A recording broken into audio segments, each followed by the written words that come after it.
quel pinceau choisir et pour quelle raison? Alors, on va être clair. Il y a un peu de tout au niveau des pinceaux. Déjà, si vous achetez la petite boîte qui va bien avec le mini pinceau qui va bien avec, effectivement, vous avez déjà de quoi peindre un tout petit peu. Bon. Mais, voyez, ça, c'est ce qu'on appelle une boîte de voyage. Pourquoi? Parce qu'elle est toute petite. Vous avez un petit anneau qui vous permet de la glisser ici et de l'utiliser lors de votre voyage. Bon. Mais, malgré tout, il y a autant de pinceaux que d'utilisation. Alors, on va être très clair. Il y a déjà plusieurs types de poils. Alors, attention pour les véganes et autres amoureux des petites bêtes. Donc, vous allez m'excuser, mais là, on va rentrer dans les détails. Donc, dans les poils, vous avez soit du poil animal. Donc, ce poil animal, ça peut être de la martre, ça peut être du petit gris, ce qui correspond à plus ou moins du vison ou de l'écureuil. Hein. Vous avez aussi les soies de porc, vous avez aussi le crin de cheval, vous avez le poil de chèvre, vous avez etc., etc., etc., etc. Franchement, il y a un peu tout type de poil. Le principal qu'il faut savoir, c'est que le poil animal a tendance à bien capter l'eau et à bien la rendre aussi. Ensuite, vous avez le poil synthétique. Alors, le poil synthétique, qu'est-ce qu'il faut en penser? Vous avez un peu tout et n'importe quoi dans le poil synthétique. C'est-à-dire, vous avez du synthétique pas cher du tout, et ce sont des pinceaux qui sont catastrophiques.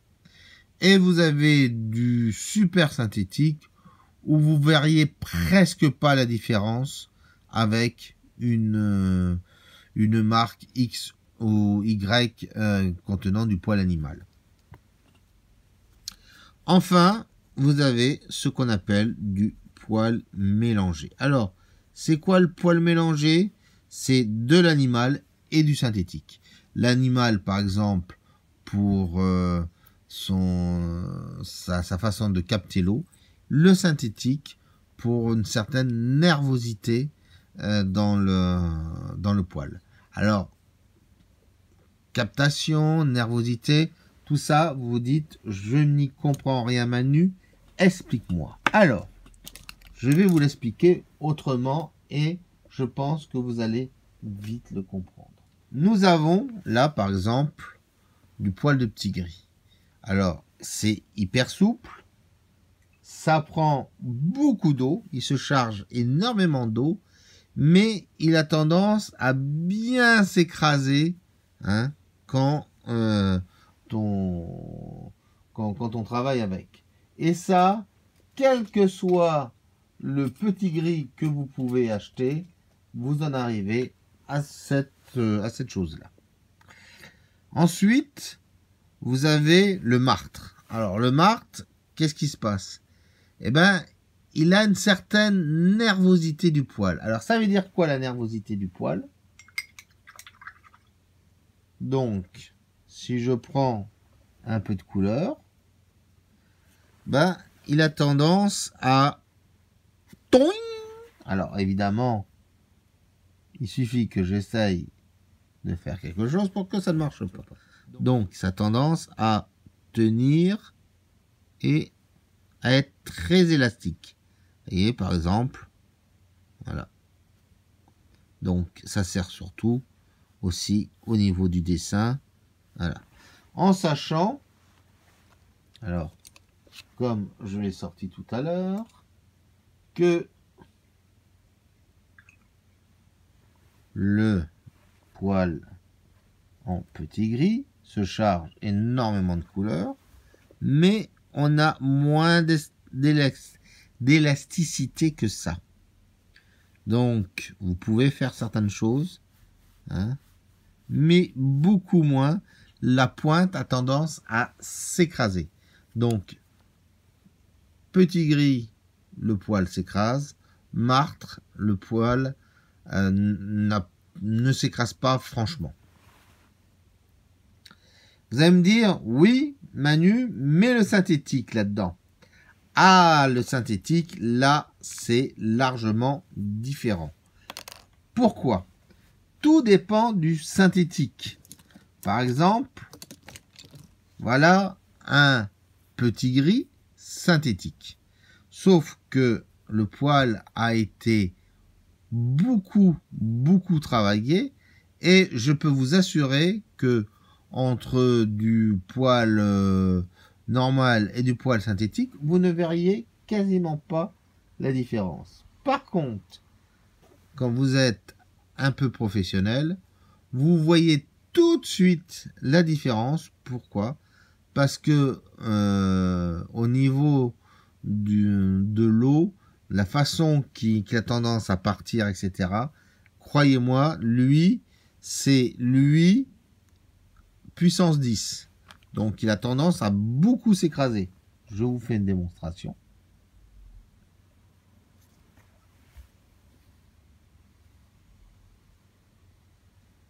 Vous voyez, c'est très dur à arriver à l'utiliser. C'est encore moins élastique, si on peut dire, que celui qui était en poil de petit gris. Alors, vous avez compris à peu près le système, hein, ça c'est une chose. Ensuite, vous avez des pinceaux qui, eux, ont été traités de façon à ce que ça ressemble plus à un peu de martre. Donc, ils sont beaucoup plus élastiques, ils contiennent beaucoup plus d'eau, etc. Mais on a, vous voyez, regardez, on s'approche quand même assez de la martre qu'on avait auparavant. Regardez, nous avons un poil qui regriche. Ça, c'est aussi un truc qui arrive souvent au niveau des synthétiques. Alors, évidemment, vous avez vu un ensemble, mais il nous reste celui-là. Donc, petit à petit, il y a des marques, et c'est le cas donc de celui que j'utilise très souvent, qui mélange le poil animal pour sa capillarité avec le synthétique pour la rigidité et encore plus pour la nervosité. C'est comme ça qu'on arrive au R13. Donc ce pinceau que j'utilise le plus souvent possible et on arrive donc à capter des choses et en même temps à s'en servir comme dessin. Donc voilà à peu près les trois types de pinceaux que vous pouvez trouver plus ou moins partout, hein, et à divers prix. En sachant que pour le prix d'un comme ça, vous pouvez en avoir au moins 2 ou 3 comme ça. Vous voyez, comme quoi, faut faire très attention. Alors, évidemment, vous allez me dire, mais il y a plein d'autres pinceaux et je n'y connais strictement rien. Effectivement, vous avez plusieurs pinceaux.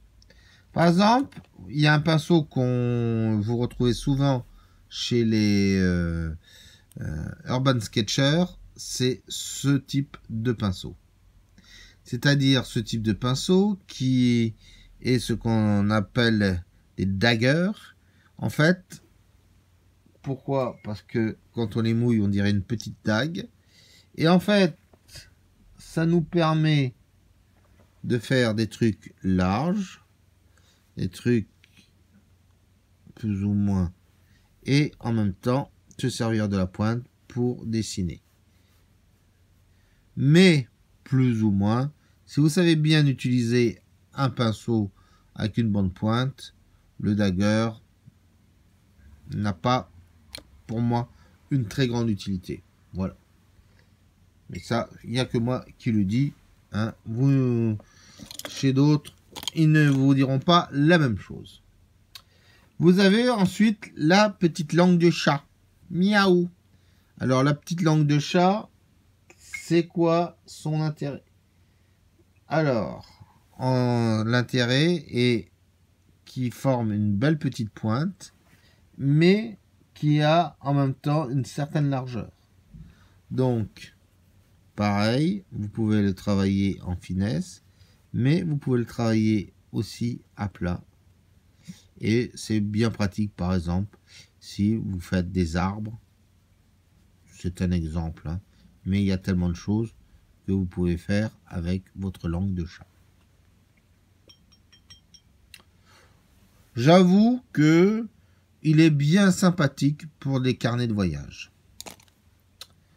Ensuite, vous avez le traînard. Alors le traînard, c'est du poil plus ou moins long. Là, vous voyez, c'est du synthétique. Vous pouvez en trouver en martre. Vous pouvez trouver en mélangé, etc. Le but du traînard, c'est de traîner. C'est-à-dire, c'est beaucoup l'utilisent, par exemple. Alors souvent, on le tient du bout pour faire des fils, des filaments, etc. Et ça vous permet franchement de ne pas avoir peur si vous devez faire des trucs hyper fins. Donc si vous ne savez pas utiliser un pinceau normal, n'hésitez pas, prenez un traînard si vous avez besoin de faire des choses assez fines, en sachant que vous ne pourrez pas franchement dessiner avec. Car vous avez aussi les pinceaux dessinateurs et les pinceaux normaux, mais ça, je reviendrai plus tard. Alors, dans le même style, vous avez le pinceau jupon. Alors, pinceau jupon, vous avez la base qui est souvent en poil naturel, qui se charge d'eau, et le milieu qui, lui, est beaucoup plus fin, qui est souvent en un poil beaucoup plus nerveux pour dessiner avec. Donc, par exemple, je reprends toujours ma couleur et il est chargé en couleur, mais vous voyez, j'ai le bout qui fait des choses hyper fines. C'est tellement fin que je ne sais même pas si vous le voyez à la caméra. Et dès que j'appuie, il se vide de son eau. Donc, le pinceau jupon est un très sympathique pinceau. C'est surtout pour ceux qui ont, pareil, qui ont beaucoup de mal à utiliser un pinceau normalement. Mais tout ça, c'est encore des choses qu'il suffit de l'apprendre. Alors, dans cet ensemble de pinceaux, nous avons encore un autre pinceau. C'est le pinceau éventail. Alors, le pinceau éventail n'a pour moi pas un très grand intérêt. Je l'expliquerai pourquoi dans les autres vidéos. Mais pour ceux qui le désirent, ça permet de faire des effets. Vous voyez? Alors, regardez bien. Là, c'est un pinceau synthétique. Et là, vous voyez, il forme, moi j'appelle ça des cameltos, mais en fait, c'est des espèces de grands espaces. Et ça, une fois que ça se forme dans les pinceaux synthétiques, c'est fichu. Ça reste toujours comme ça. Vous pourrez le mouiller 40 000 fois. Essayez de redresser le poil, ça le fera toujours. Donc, je ne vous conseille pas de brosse ou de pinceau de ce type en synthétique. Essayez de prendre du poil naturel au mieux. Hein. Mais sinon, voilà. Donc, ça vous donne ça. Et après, vous l'utilisez, par exemple, pour faire des herbes ou des comment ça s'appelle, des arbres, etc. pour faire de la texture en général. Voilà. voyez, là je viens de le remouiller et il nous a gardé ces petites cameltos comme j'ai l'art de les appeler. Alors, ensuite, vous avez toujours des pinceaux plats à utiliser. C'est pareil en synthétique ou en poil naturel. Moi, j'ai une petite préférence pour deux. C'est en poil naturel de petit gris. Donc, vous avez le Raphaël 916 et vous avez le 955 de chez Tintoretto. Et en fait, c'est plus... Bon, vous pouvez peindre avec, mais c'est plus pour tout ce qui est retrait. Il est très facile de l'utiliser. Voilà. Enfin, vous avez le pinceau Hake. Alors, il y en a d'autres qui appellent ça le Ron Ronson, parce que c'était un peintre qu'il a beaucoup utilisé. Le pinceau Hake, c'est du poil de chèvre. C'est pour vous permettre de faire pas mal de choses. Souvent assez texturé ou pas. Bon, voilà. C'est pratique, mais c'est quand même un peu gros. Et c'est là, vous l'entendez, la petite musique que vous connaissez. Super Brosse. Alors Super Brosse, c'est quoi? Tout le monde me demande, mais c'est quoi Super Brosse? Super Brosse, c'est simplement des pinceaux en soie de porc. Vous pouvez aussi le trouver au niveau crin de cheval, plus ou moins. Mais je préfère le soie de porc. Ce pinceau-là, vous le trouvez à 50 centimes d'euros au niveau rayon enfant, peinture enfant. Vous pouvez le trouver aussi chez des marques pour peindre des murs, etc. Prenez plutôt des petits, hein, si vous travaillez sur petit format. Si c'est des plus grands formats, n'hésitez pas à prendre un peu plus large. Et en fait, cette soie de porc, ce que vous faites, vous l'abîmez. C'est-à-dire, vous n'hésitez pas à tapoter, à fracasser. Laissez ce pinceau à vos enfants pendant plusieurs séances, qui le destroy bien. Pourquoi? Parce qu'à partir de ça, vous allez pouvoir le travailler un peu comme le Ron Ronson, mais plus facilement, c'est-à-dire plus ou moins sec. Vous pouvez faire des arbres. C'est pour ça que je vous disais que le pinceau éventail n'a pas beaucoup d'utilité. Si vous travaillez hyper sec, vous pouvez faire des herbes aussi. Vous pouvez faire des effets de texture. Hein. Et surtout, si vous avez des couleurs récalcitrantes, vous pouvez faire du nettoyage. Mais là, attention, vous risquez de creuser le papier. Je vous préviens quand même. Donc, ça, n'hésitez pas à vous en offrir un. C'est le topissime. Alors après, vous avez le choix entre des pinceaux, moi que j'appellerais fixes, c'est-à-dire des pinceaux, par exemple comme celui-là, montés sur bois avec plumes, et etc., sans capote. Vous en trouvez en synthétique avec capote.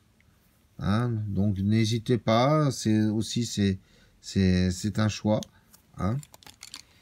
Et vous avez les pinceaux de voyage, donc avec deux types. Vous en avez trois exactement, mais le troisième n'est pas très important. Mais en tout cas avec deux types, c'est-à-dire soit la monture vissable, voyez, vous dévissez, vous visez bien, vous rentrez, vous revissez.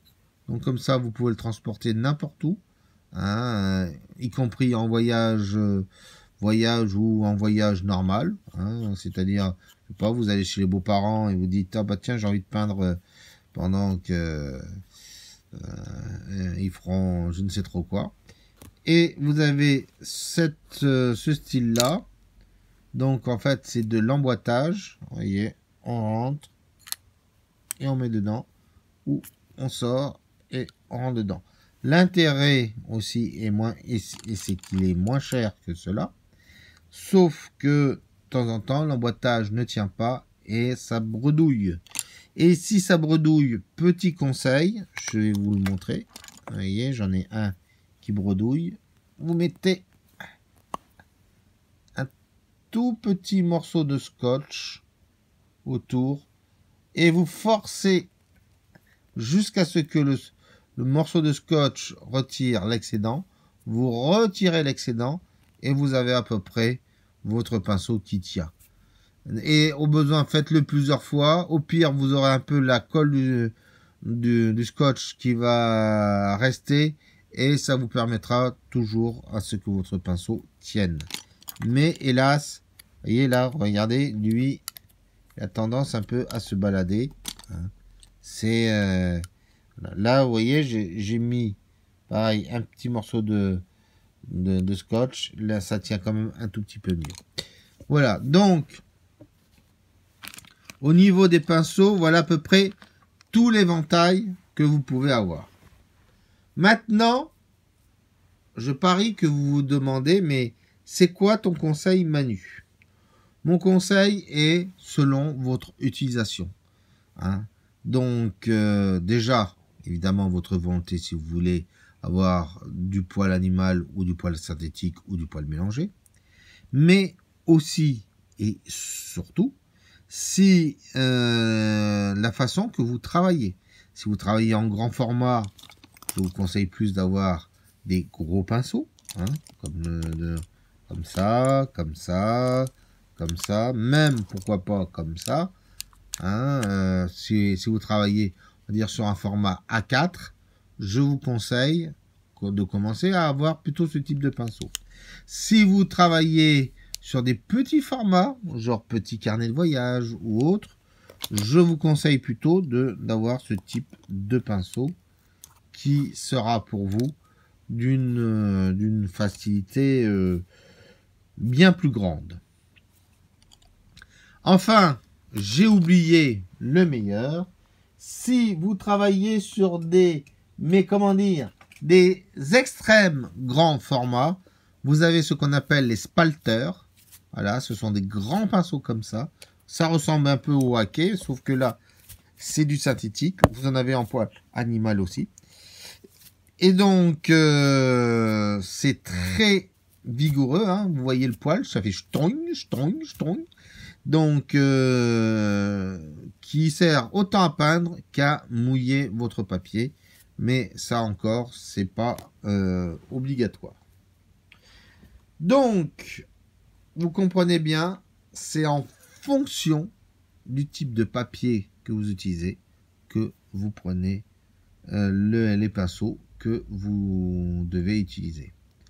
Moi, pour ma part, j'ai fait mon choix.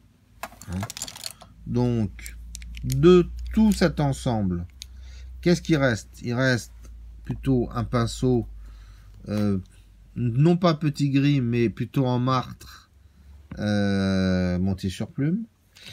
Il reste un pinceau aussi assez pointu de voyage, en sachant que là, rien que les deux, vous en avez déjà pour plus de 100 €. Je vous assure, les deux là, déjà vous en avez pour 100 €. Ensuite, vous avez le 916 ou le 955 de chez Tintoretto. Et vous avez le pinceau dessinateur style R13 plus Super Brosse. Voilà. Moi, avec ça, je peux partir tranquille. Je sais que je peux faire à peu près tout ce que je veux. On peut compléter, franchement, quand on a besoin, par un spalter, mais ce n'est pas obligatoire. Je le répète, pourquoi? Parce que si vous voulez franchement un mouilleur, vous avez, voyez, ces petites bouteilles de spray.